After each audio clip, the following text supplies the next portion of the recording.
So to take that and to act that in your life, that you're going to have a relationship with your loved ones and your friends and your spouse and your children and all these people in a prophetic way.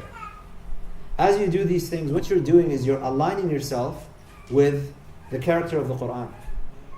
Aisha radiallahu anha, when she said that the Prophet ﷺ, she was asked about his character, she said, كَانَ خُلُقُهُ الْقُرْآنِ.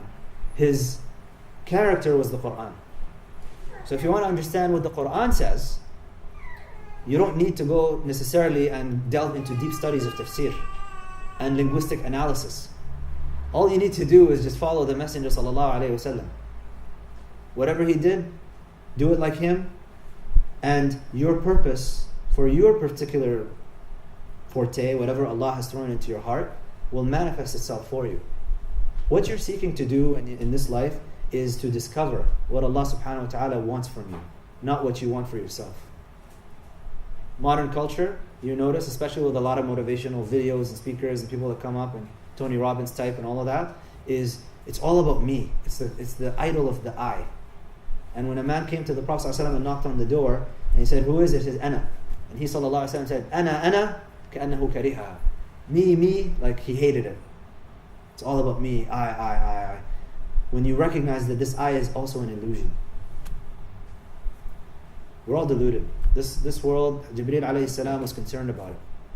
When Allah subhanahu wa ta'ala created paradise and hell, Jibreel alayhi salam went and he said, I can't expect but anyone, they all would want to go into paradise and nobody would want to go into hell.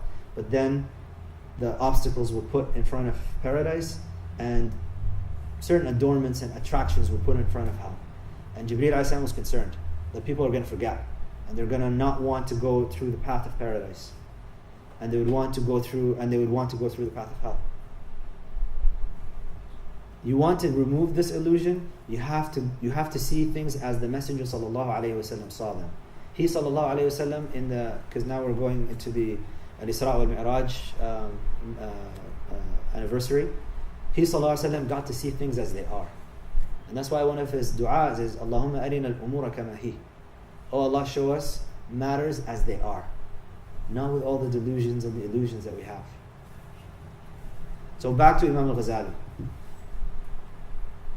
If you want to establish your relationship with Allah subhanahu wa ta'ala in a proper way, where your purpose in life becomes manifest for you, so that you can realize your specific role as an ambassador, as a representative, as a Khalifa of Allah subhanahu wa ta'ala, you have to engage in the practices that the Prophet ﷺ told you to engage in. If you find yourself spending a lot of time in argumentation, in studying all of the different ideologies and the isms that are coming up these days, in pursuing every activist cause that is coming up, there seems to be new identities popping up every couple months, and a new group props up, and then you have to go and support that group for whatever cause. If you find yourself doing all of that, and your prayer is not done on time, and you're not getting up in the morning in time to pray subh when it's supposed to be prayed, and you're not trying to establish a daily action plan for your wird and your awrad and you're not renewing your intentions on a daily basis with everything that you do, you are at a loss. One of the things that the world works with, or shaitan works with, is to hide يدس السم في العسل. The way that shaitan works is by deceiving you, making you pursue things that you think are, I'm just working for this cause which is about justice, and Allah does not love the oppressors, and I'm just trying to stop the oppressors, and I'm trying to do all these things. But you find yourself doing that at the expense of connecting with Allah and connecting with the Sunnah of the Prophet ﷺ, that is the devil's delusion and deception. To make you think that you're pursuing a noble cause at the cost of you abandoning the most noble of causes.